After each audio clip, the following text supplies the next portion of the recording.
Happy Friday and welcome to another episode of BrainScratch. I'm John Lorden. Thank you so much for spending some time with me here today, and a very big thank you to everyone that is hitting the suggestion form over at lordenarts.com. Thank you so much for sending in all these cases. I keep getting into these mysteries that keep me scratching my brain, and I know those are the ones that I have to share with everyone else out there, but I can't do that without your help. So thank you so much. And if you have ideas for the channel, there's always a link in the description box down below. So today's story, imagine that you're a family man, fortunate enough that you have bought a piece of property in a different state that you go to when you like to unwind. You go out to that property, and it looks like someone else might have been sleeping in your home there. The next morning, your wife's getting a call and you were deceased. That is a very brief overview, and there's a lot more twists and turns as we go into the story of Dr. George Chronis, and a very big thank you to the person that sent me this suggestion as well. Let's start over at kltv.com. This is an article originally posted January 30th, 2019. The Rains County Sheriff's Office continues to investigate the death of a doctor who was visiting from out of state. It was in May of 2018 that he actually made that trip. Dr. George Chronis was visiting his property.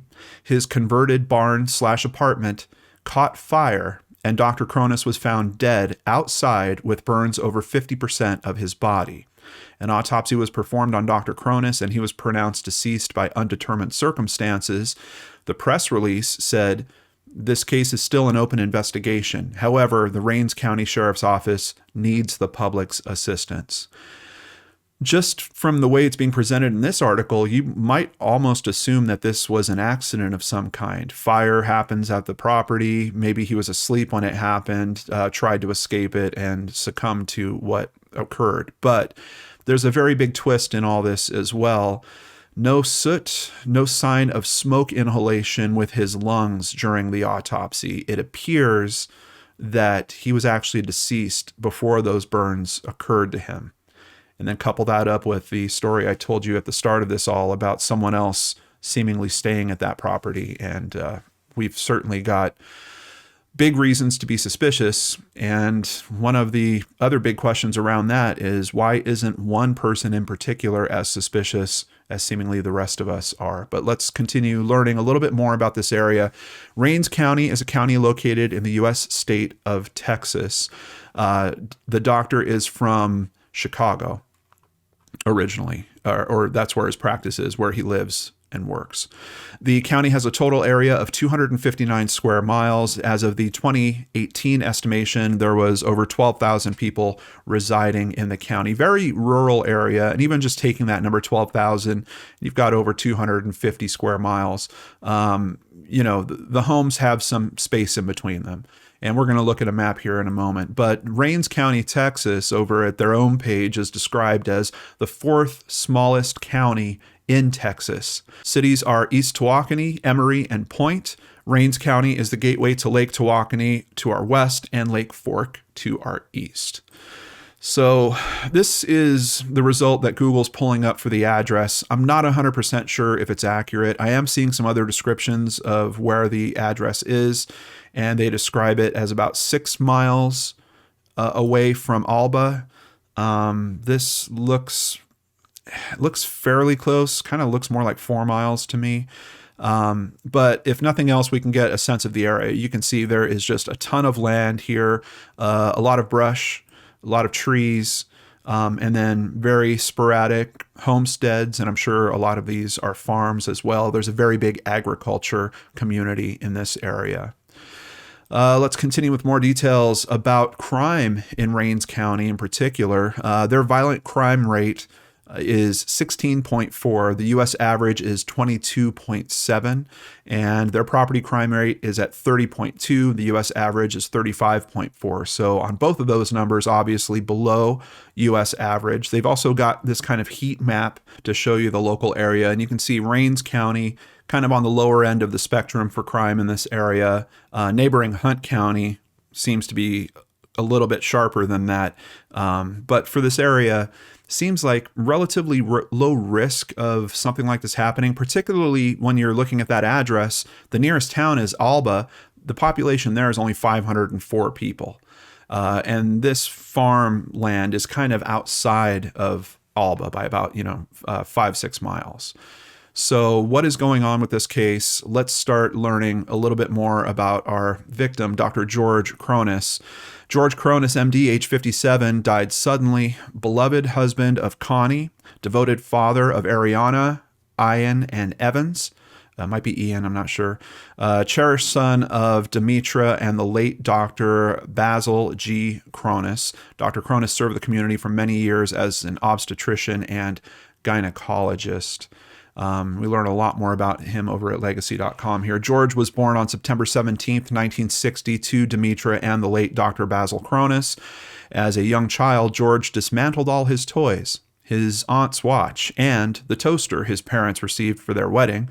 As his mother remembers fondly, he had to see how things worked.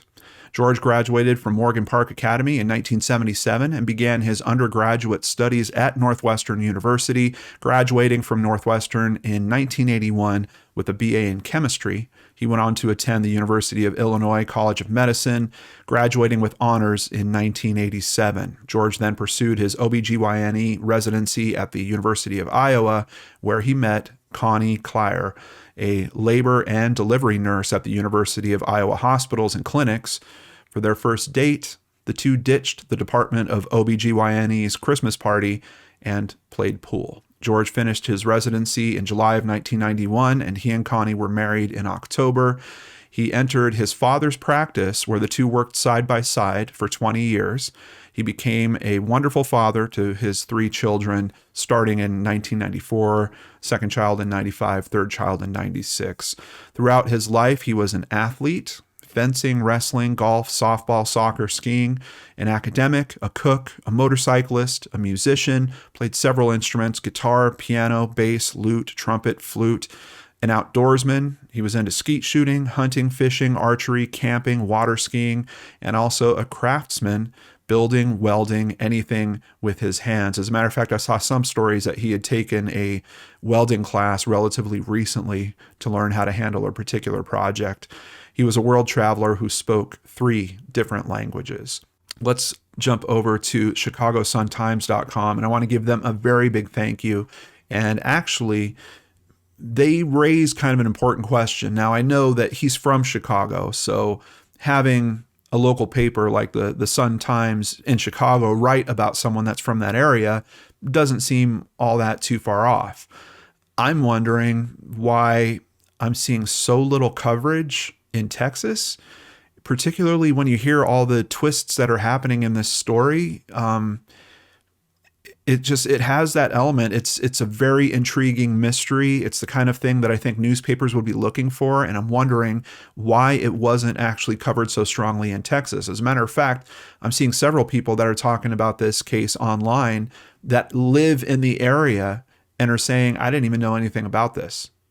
And I'm seeing that in several places, not just 1 or 2 people. Like I'm seeing pretty much note after note after note of people that are close to this area that are saying, I don't know anything about this case. His body was found outside the 2-story converted barn early on May 4th, 2018. An autopsy determined Chronis was burned over half of his body after he was dead. There was no smoke in his lungs, and there was an unexplained ligature mark around his neck.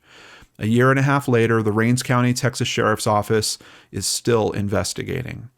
Quote, "There's no good explanation for how a man died outside a burning building with no smoke in his lungs," says Chronis' wife, Connie. The Chronis Ranch, now for sale, is about 6 miles west of Alba, Texas. It was where Chronis would go to get away from the pressures of his medical practice, according to his wife. She says that during his trip there in the spring of 2018, he was planning to hunt wild boars on the 79-acre property. And here is a picture of him and his wife at their wedding. The Chronises bought the ranch in Texas about a decade ago. The doctor hadn't visited there for about 3 years. A few days before flying to Texas on May 3rd, 2018, he texted his brother Paul, "I'm going down to my ranch. It's my happy place." He was planning to meet with a lawyer about letting a Rains County man named Darren Gowan graze cattle on the ranch, according to his wife. Chronis had let another man, Justin Wolf, keep his cattle on the property on the condition that Justin maintained the land. But Chronis didn't think that Wolf, who happens to be the son of a judge, and let me just say here, I hit time and time again in these stories where people are very suspicious. Like the son of the judge thing is strangely almost a trope in these stories. I just see this theme come time and time again. Are you guys going to think by the end of this video that is actually affecting this case possibly in some way? I don't know, but I just wanted to point out that the son of a judge angle on an investigation like this, fairly common, especially kind of in these rural areas. But back to the article, Chronis didn't think that Wolf was doing enough work. He wasn't fixing fences. Neighbors weren't happy with his cattle. They were roaming all over the neighbor's property. So the Chronises broke off their deal with Wolf. Chronis asked Gowan to take over as caretaker of the ranch. That was at the suggestion of a neighbor, a man named Gail Johnson. Johnson doesn't want to talk about Chronis now, saying only, "I've said everything I want to say to the sheriff." Before Chronis arrived, Gowan had been texting updates about how he was fixing things up. Gowan even texted a picture of wild pigs he said he put in the barn as mascots for the ranch. And they actually have screenshots of the messages here. We can see that he's also telling George that he fixed the barn so it's not going to fall down. And I believe he also mentioned somewhere about putting these kind of fences up to keep the animals in there. So by all signs, from what I'm seeing, the relationship being set up with Gowan to have him kind of come and help on the ranch seemed to be going fairly well. And I'm just mentioning that because I know when we start looking into these stories and we start naming people and talking about their relationships, the considerations start. Gowan was about to probably do pretty well by George in terms of now being given this opportunity with all this land where he could bring his cows there and have them graze. So in terms of motives, Gowan has a lot to lose with George's passing. A little strange here, just how the Sun-Times is noting the interaction that they had in particular when they reached out to the neighbor, Mr. Johnson.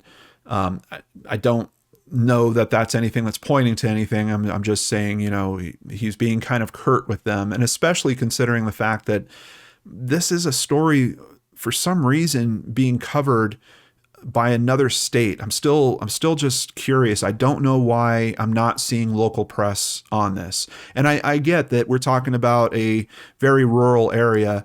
I don't know if Alba even has a newspaper. Probably not. One of the other 3 big towns in this county, they have to have some level of local news. Maybe they don't have a digital format. Maybe that's why I'm not able to find that. But certainly, we've got some big metropolitan areas in Texas, and this is a story that's happening in Texas. I'm just really surprised that I'm not seeing it picked up, especially since we have the Chicago Sun-Times putting out this information. At that point, you would think, okay, maybe one of those big publications in Texas would say, hey, let's put some of our guys on this and see if we can shake a little more information loose and do our own version of this story. I'm just not seeing it, and it does have me wondering why. And strangely, when you talk about one of the possible people that we're talking about here, Mr. Wolf being connected to a judge, is that something that could shut down media attention in that way? Or is there another very good reason, which we'll get to as we continue with this? But Chronis, back to the story. So Gowan had texted him the picture of the wild pigs. Apparently Chronis was pretty impressed with him too. He actually bought a $200 Bass Pro Shops gift card that he was going to give Gowan as a thank you for his work. And that's according to his wife. Heading to the ranch the night of May 3rd, 2018, Chronis stopped at a grocery store in nearby Emory and bought patio furniture. A video surveillance camera showed him entering and leaving the store alone. At 7:42 p.m., he texted pictures of the furniture to his wife. At 9:07, Chronis texted his wife a photo of the kitchen in their bunkhouse and wrote, "View on entry. Notice anything?" The photo showed a table and chairs in the kitchen, but the furniture wasn't theirs, nor was the food in the refrigerator. It seemed that someone was living in their bunkhouse without permission. And they actually have a photo of it here. It's super tiny, so I'll try to zoom in on it for you guys. But apparently this table and these chairs, not his. Bunch of food in the fridge, also not theirs. And it's interesting to me because I don't know, when you have someone that is tending to your land, is it normal to give them access to those structures? I mean, George hadn't been out there in 3 years. So is it one of those things where maybe he had Wolf that was using that for a period of time? Maybe he would go and, rest in there while he was working throughout the day or something along those lines. I'm not finding any information on that, but considering how he's reacting to it, that he's, texting his wife about it right away, seems like it's certainly without permission. I mean, it's literally stated here in the article. Seems like he was surprised by it, and it's probably not, it might not even be either of the men that have worked the land recently. This could be something else. This could be someone that's effectively squatting in that area. How they find that area, I don't know. And that kind of leads me, if we go down that theory that this is a squatter of some type, there has to be some connectivity to them figuring out that resource is there. And we're not talking about a highly populated area where, maybe they were just driving down the highway and they were like, hey, there's a building over there. I never see anyone at that building. Let me, go check it out. So it kind of it feels like it should be a local, if nothing else. And it feels like there's a possibility that the thing that triggered this local to use this spot in that way probably learned about it from someone else. So if we're not considering Wolf or Gowan as, persons of interest in this, could it be someone that they were talking to? Could it be someone that is in their circle of friends that was hearing about, oh, we've got this great land. The guy never comes out. He's been out once every 3 years. That's kind of where my mind is going in terms of how do you investigate this and try to press further into it. So he notices someone else is staying there. He puts his groceries away. He then spoke with his wife about the unexplained furniture and food. It would be the last time that they ever spoke to each other. Early the next day at 5:59 a.m., Connie Chronis got a call. It was a Rains County emergency dispatcher telling her that a fire had destroyed their bunkhouse and her husband was dead. According to an initial report by a sheriff's deputy, Darren Gowan was on the property as firefighters put out the fire. Chronis's neighbor, Mr. Gale Johnson, also was there, according to the report. But Johnson states he saw the fire from his home and that he went to the property. He's saying he called Gowan, who then came over. So that's how we get Gowan placed there. Johnson, obviously being a neighbor, if something's burning nearby like that, there's a very good chance that that's how he's going to be notified about it.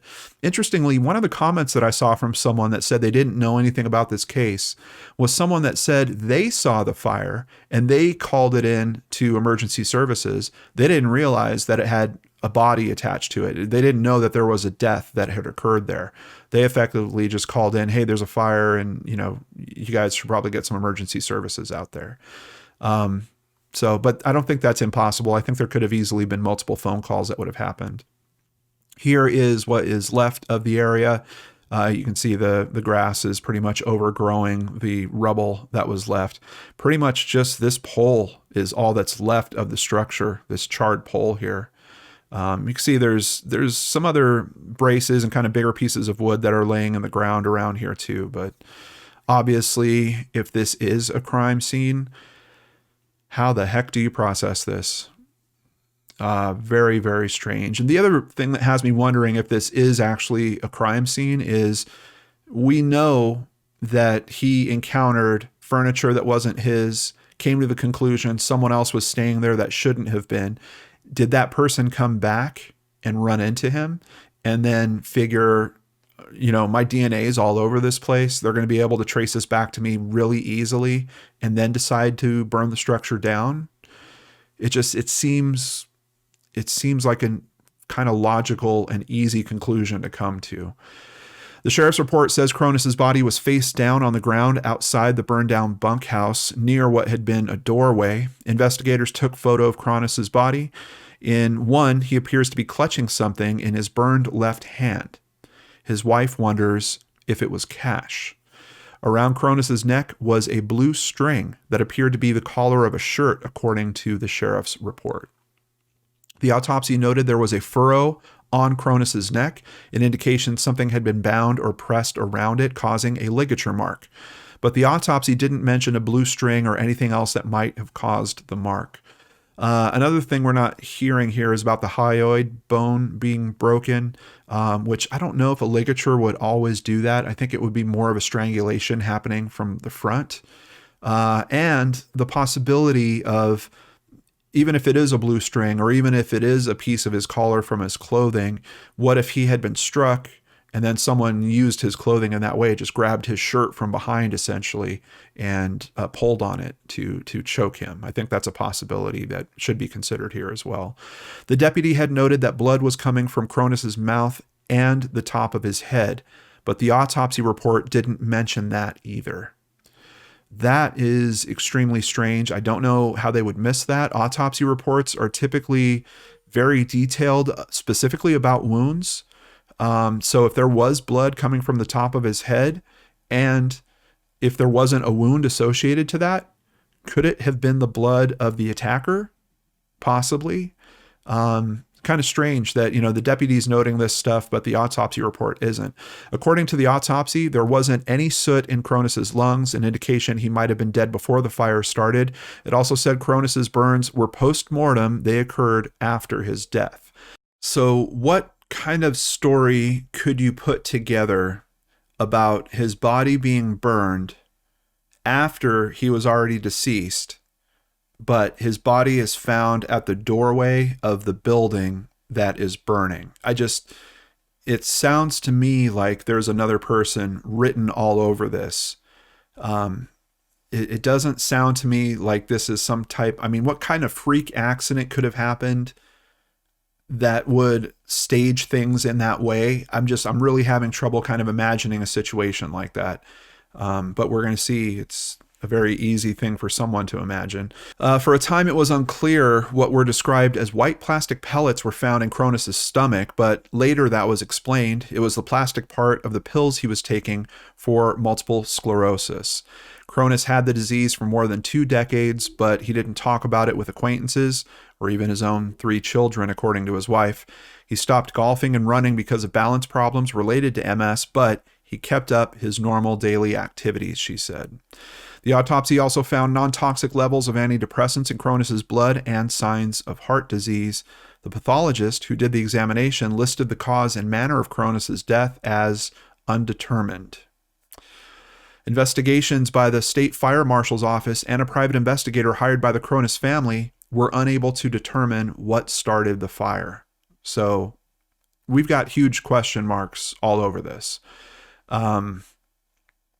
It's interesting that we have such strong physical things to look at, like 50% of his body being burned, but the cause of his death and, blood reported on his head by the deputy, but we've got nothing for cause and manner of death. And then the fire investigation also comes back with nothing.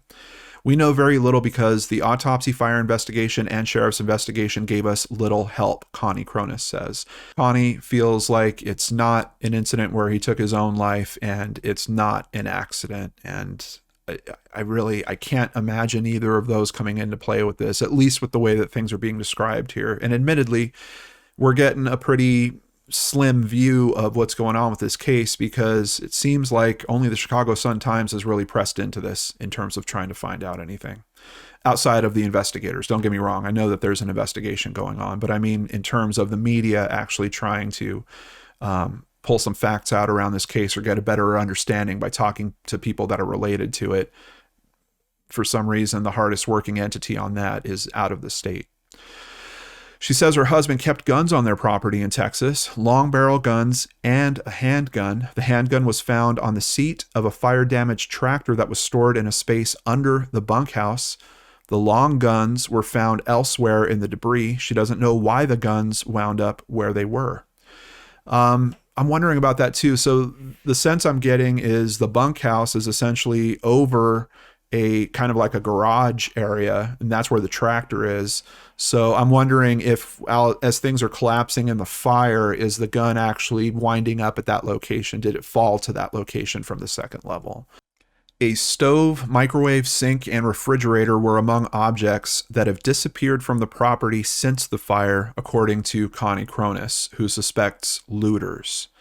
I don't know. The only thing that I'm really thinking about with that, like the stove and the microwave and even the sink, well, I don't know. If I was thinking about trying to clean up a scene where I was worried about my DNA being found, sink is like number one.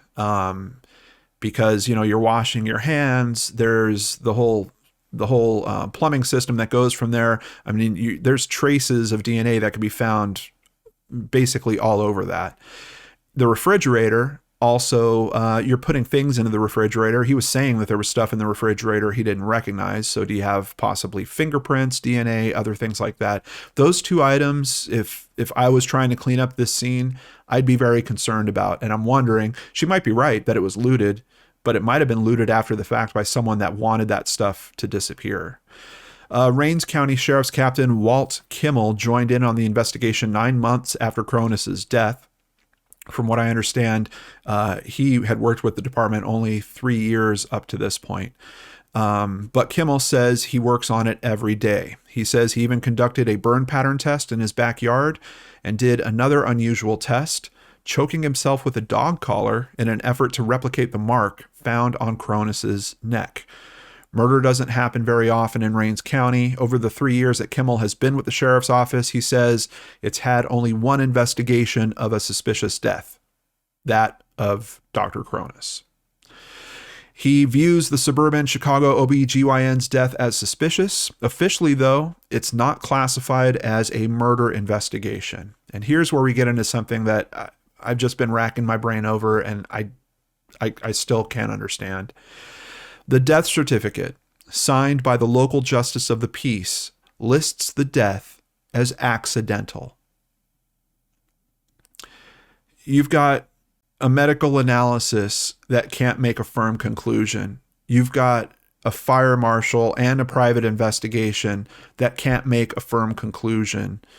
How we get to a justice of the peace looking at those materials and then making a determination that this is accidental, and that has some serious repercussions we're going to talk about. How does that happen? I don't know. As a matter of fact, let's just take a quick diversion because I wanted to learn a little bit more about this. Over at pbs.org, according to the National Association of Medical Examiners, about 20% of all death certificates are signed by a coroner or a medical examiner. Since autopsy rates have plummeted in hospitals, death investigators now perform the majority of the nation's autopsies, which remain a vital barometer for revealing causes that might otherwise have been missed. Others who can sign a death certificate include a primary physician, an attending physician, a non-attending physician, a medical examiner, a nurse practitioner, a forensic pathologist, or a coroner. All of that, very logical, easy for me to understand. But then we get into this last statement. But it varies according to state law. In Texas, for example, a justice of the peace can sign. And it's interesting to me that they used Texas as that example. And it's also interesting to me that they're using a justice of the peace as almost a juxtaposition to something that makes very common logical sense. People that have medical expertise signing that and making those determinations. But in Texas, you effectively have a judge that is going to make that determination. Now, I looked even more into what happens in Texas around this process with Justice of the Peace doing their conclusions for these death investigations. And I found a whole presentation on it. it didn't leave me feeling very strongly. And I'm just raising it because I think it's one of those things where we should, there's things that make sense about it. I understand that they don't have a ton of resources in some rural areas, and someone has to be assigned with doing this. I get that.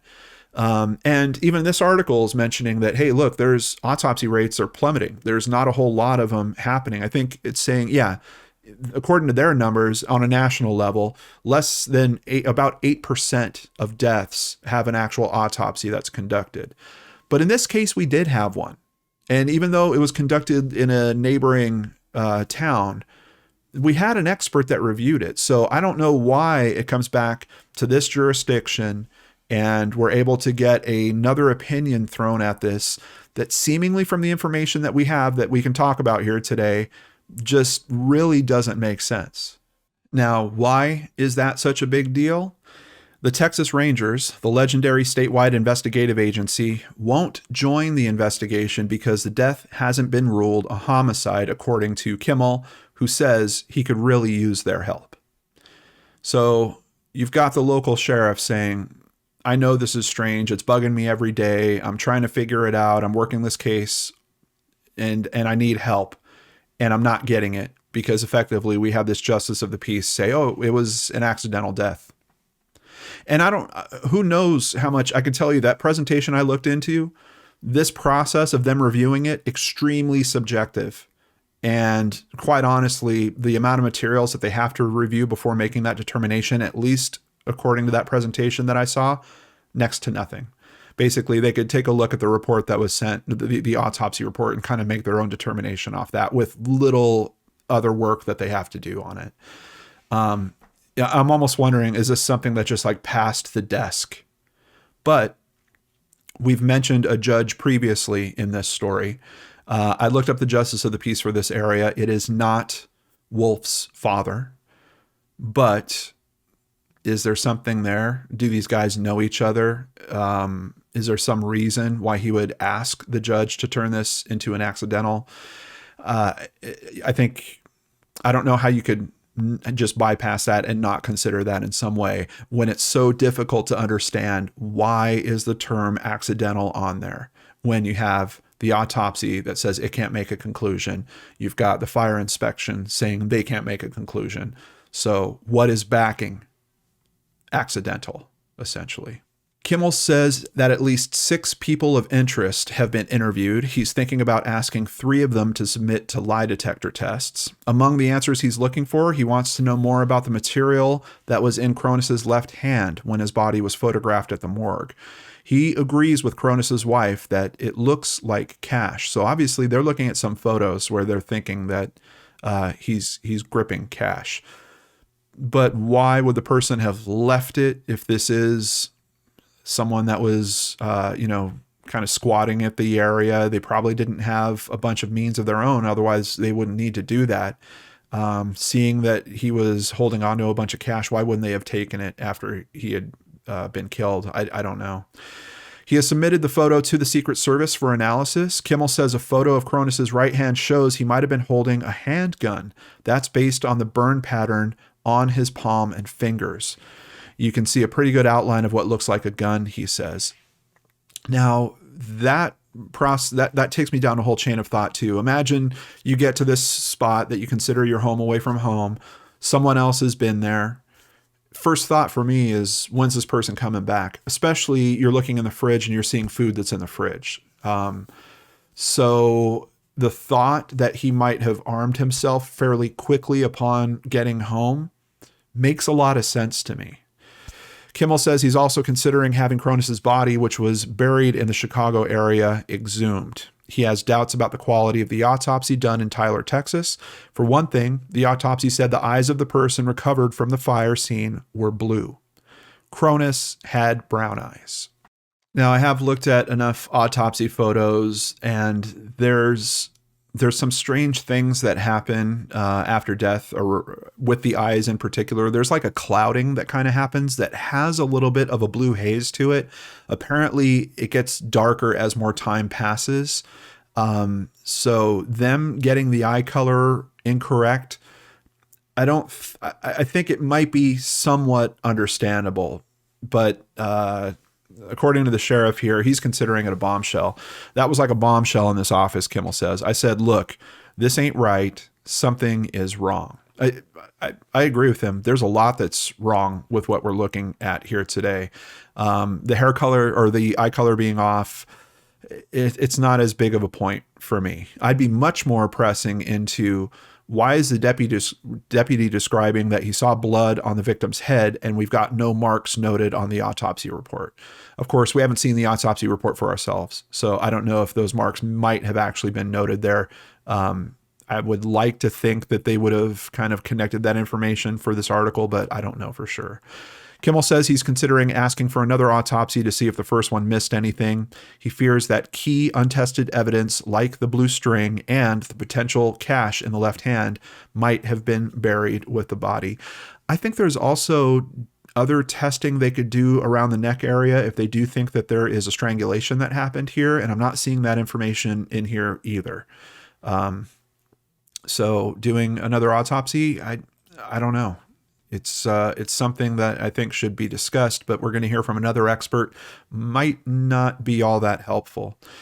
An article from late 2019 talks about a new billboard in Alba that is offering a $75,000 reward specifically for this case. A billboard in Alba now offers a $75,000 reward for information in the death of a Chicago area doctor who was visiting Rains County in 2018. And they've got a better shot of it here. Apparently this is being paid for. It's literally posted on it by the Chronis family and friends. I believe that is for the billboard and the actual reward as well. Now, the Chicago Sun-Times sticks with this story. In April of 2020, they release an update to it. The mysterious death of a Palos Park obstetrician and gynecologist in rural Texas 2 years ago appears to have been a homicide, not an accident, according to a nationally known medical examiner. Dr. Brian Peterson, the chief medical examiner for Milwaukee County, examined the autopsy report and postmortem photos of Chronis this past week at the request of Chicago attorney Andy Hale, a friend of the Chronis family. The pattern of a ligature mark around the neck indicates that Chronis's death was a homicide, according to Peterson, who has done more than 10,000 autopsies in his 30-year career and has been a consultant on forensic files and other television shows. It's hard to conclude other than this was a homicide, Peterson told the Chicago Sun-Times, and it was caused by strangulation before the fire. So once again, we've got, if you take the assessment of the experts that conducted the autopsy, they couldn't make a fair determination. Here we've got another expert that's saying he can make a fair determination, clearly homicide. So how do we have this listed as an accident? I don't know. Rains County Sheriff's officials have said they are working the case every day, but have been strapped by a lack of resources. A sheriff's captain told the Sun-Times in December he was considering asking for another autopsy. That hasn't happened. Sheriff's investigators have interviewed possible suspects, but no one has been arrested. The Chronis family set up a hotline for tips and have offered a $75,000 reward in an effort to determine what happened to the doctor. I did hear they had one significant tip that was called into that line that they thought was worth forwarding over to the sheriff and for follow-up. That's kind of all that I've heard that has been going on with the tip line. Of course, I've got the information that you need down below. If you happen to have some information on this case and can help progress it, all you need to do is check out the description box. Peterson, the Milwaukee medical examiner, also said, "I'm not sure how you get undetermined." He noted that the postmortem photos show the ligature mark around Chronis's neck was horizontal, not vertical. Quote, "The old forensic rule of thumb is if it's angled, that's suicide. If it's horizontal, that's homicide. It has to do with the way you put a ligature around somebody's neck." Despite being found burned, there was no soot in Chronis's lungs, and the carbon monoxide level in his blood was normal, indicating he didn't die from inhaling smoke, according to Peterson. "We've got evidently a case where the fire was not the cause of death," he said. "This certainly smacks of homicide, where somebody, essentially garroted this gentleman to death and then set a fire to try to disguise that fact." Asked about the justice of the peace listing the death as accidental on the death certificate, Peterson said, There are two possibilities. One of them, it's just wrong. The other one is that there is extra information that they turned up that I don't know about, and I freely admit that could be possible. He makes a good point. Of course, there could be some other information that they know about. What I'm wondering about is why wouldn't the sheriff have access to that same information? If the justice of the peace was able to come to that determination, wouldn't the sheriff looking at that same piece of information at least be aware of that possibility as well? Because it seems like he's not aware of any possibility of this being an accident, at least according to the information that we're seeing here. He also said he wouldn't seek another autopsy if he were in charge of the Chronis investigation. Autopsies change bodies a lot, he said. And I got to say, over the years, I've spent a lot of time discouraging families from pursuing second autopsies. Exhumations are not inexpensive, number one. And number two, they don't tend to be really helpful. Now, he's an expert saying that. I don't know. I've seen enough cases where second autopsies have been done. I can't think. I know I've seen some different determinations come out of them, but I've never seen one where like a second autopsy has been done and then that pushed things into a different realm for the investigation, for the actual police or law enforcement level investigation. I've seen it change families' opinions or more like support family theories. But yeah, I don't know. If you guys have seen a case like that, tell me about it in the comments down below. Over at Facebook.com, one of the more recent posts on this is from February 26th of this year from the Rains County Sheriff's Office. They're saying, here's an update on the Dr. Chronis case. This case is still open and being actively worked. The state of Texas has several resources to assist on this case, including the Texas Rangers. Now, they're making that statement there, but the Texas Rangers actually assisted in this case right at the start. And then after that determination came out, they decided they couldn't help anymore. So they're not active on this case at this time. The Department of Public Safety and the Secret Service in Tyler. I'm wondering if the Secret Service angle is because they think that that's money that's in his hand, because I know the Secret Service has some duties in terms of U.S. currency. All of these resources have been involved in the case, and some are still involved. So they're kind of making the clarifying statement. The Rains County Sheriff's Office has 2 officers with over 40 years experience who are still diligently working on this case. This case has never been closed and has been open since the incident occurred. It would have been prudent for the case to have been looked into before incorrectly posting that the case had been closed. I don't know what post they're referring to there. But it's also interesting to me that you have a justice of the peace that has signed this as an accident and the sheriff's department essentially going against that and saying, no, we're not closing this case out. We're leaving it open.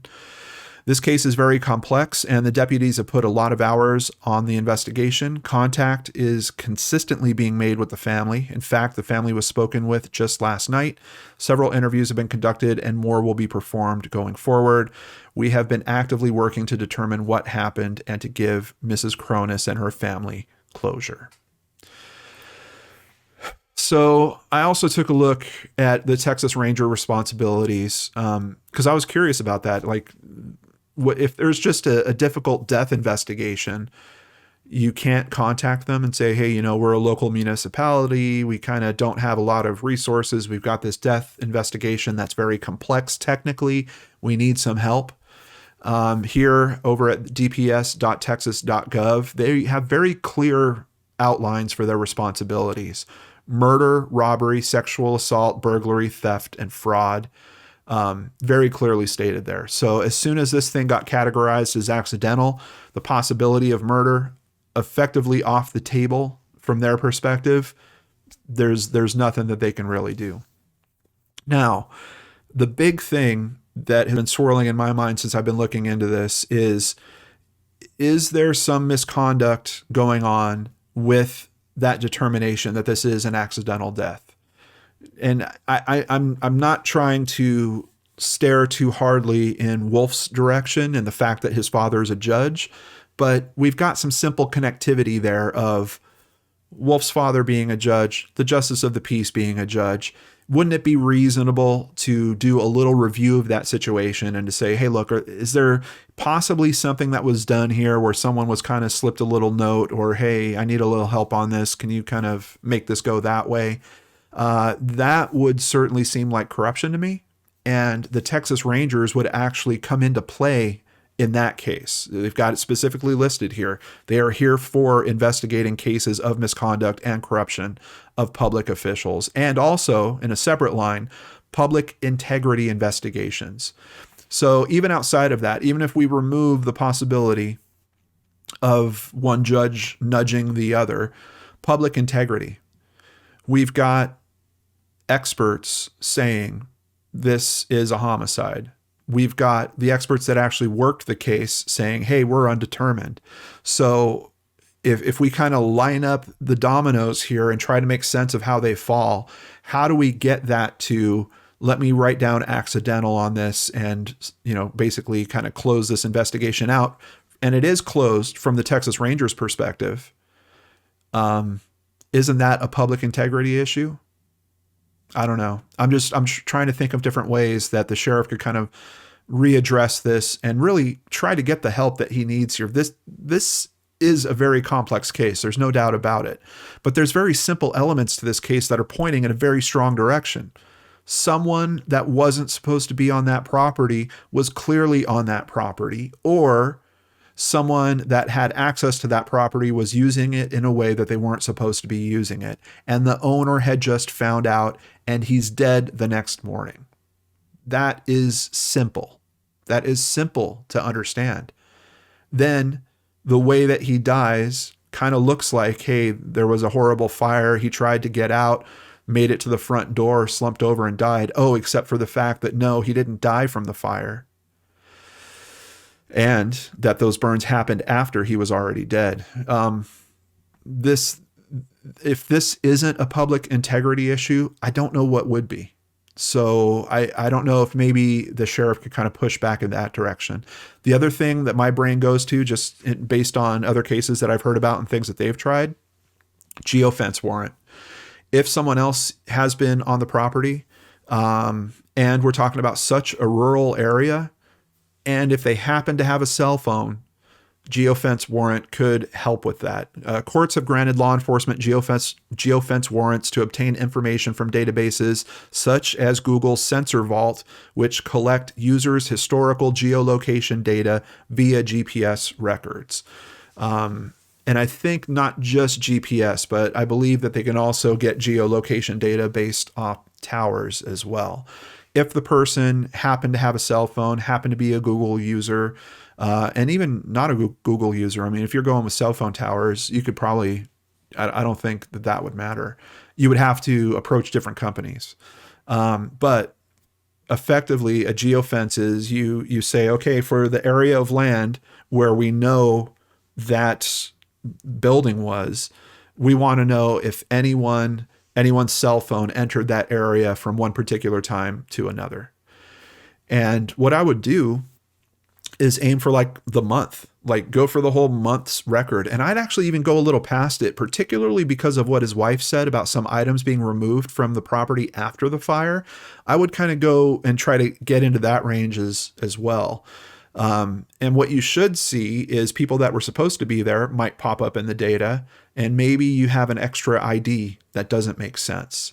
And maybe that extra ID, or maybe you notice there's a phone that keeps coming to that area at 6 o'clock every night, or at midnight, something along those lines. You can develop a pattern, and then effectively they would write another warrant and say, okay, Google, we know that this ID doesn't belong in this area. We now need to know who this person is. And then they could press for that information. So geofence warrant, possibility. I don't know what cell phone coverage is like in this area. I don't know if the person had a phone, so it might not necessarily work, but it would certainly be something that I'd be considering if I was law enforcement looking at this. So other ideas that you have out there? The possibilities that I think we're looking at, I don't think the new guy that was going to be using the land, I don't think there's anything there. The neighbor, I wouldn't necessarily think there's anything there outside of that weird response that he gave to the main publication that is actually trying to help this case. I just don't know why he responded in that way. But I've seen enough, kind of people in small towns that don't want other people invading. So that could be very easily understandable. But we also have him kind of being the first person on the scene there when the first responders show up. And could it be possible that he was, not knowing that the owner was going to be back? He hadn't seen the owner in years. I don't even know how familiar he was with the doctor. So I don't know. There's something about that I think would be worth looking into, but strongest possibility, someone was squatting there. Someone was using that as their own getaway of some kind. And how did they learn about that? Who might have known about that? There has to be some communication that happened around that. And if there's communication that happened around that, someone else knows part of this story or might have overheard part of this story. And if you happen to be that person, please do the right thing for this family. Look in the description box down below, use that contact information and get it in. And you might be up for a significant warrant, a significant reward, $75,000 reward. It's a terrible case made worse by the way that the death certificate was handled. Like it made this a lot worse than it actually should have been. And I'm still wondering, why isn't anyone in Texas covering this? Where are the major publications in Texas? As a matter of fact, I need your guys' help. I need this shared in Texas. We'd have to bring the awareness level up. I'm seeing way too many messages about people that have no idea about Dr. Chronis, don't know about this case at all. We need to change that. So if you can help me with that, think about your friends, think about your family, think about your social medias where you can ask specifically to get this video watched in Texas. That's what we need. I don't know. I know that I'm seriously going to be thinking about this case for a long time. And if you have other ways that you think might be helpful, please drop those in the comments down below as well. There's got to be more stuff than the few pieces that I've come up with. All right. Before I end today's video, I want to thank a few new patrons. Thank you, Crystal Ayers. Thank you, Gray White. Thank you, April Harmon. And thank you, Karen H. Also, a very big thank you to Melissa Steffen for increasing her pledge. If you'd like to support the channel, please visit lordandarts.com where you can sign up for Patreon, sign up for PayPal, or buy merchandise. All of it keeps me here spending time with you and trying to help these families that are caught in some terrible situations. This one it's heartbreaking because, the justice of the peace, you'd think this is someone that is actually supposed to be there to help the community, to help people that might have been wronged by the community in some way. And that one little determination on that piece of paper, stopping significant progress in this case. And I don't know, maybe they're not even aware of it. Maybe they don't realize that that's what they've done. Because there's not a lot of coverage of this case out in that area. Maybe you can help me change that. Take care, everyone. Have a wonderful weekend. I will be back on Monday with a brand new episode of Case Cracked. There's a slight chance I might be doing a live stream tonight. It's not 100% confirmed, but I wanted to let you guys know about it. It's going to be at Jason Hebert's YouTube channel. I'll have a link to that in the description box down below as well. We'll be looking into a missing persons case together live tonight. So I believe that's going to be at, I think it's either 8 or 9 Eastern. You might want to double check on his channel for that, but I'll have a link to it down below. So if you want to hang out with us, help us look into a case, please join us there. Take care, and I'll see you here again on the Lord and Arts channel.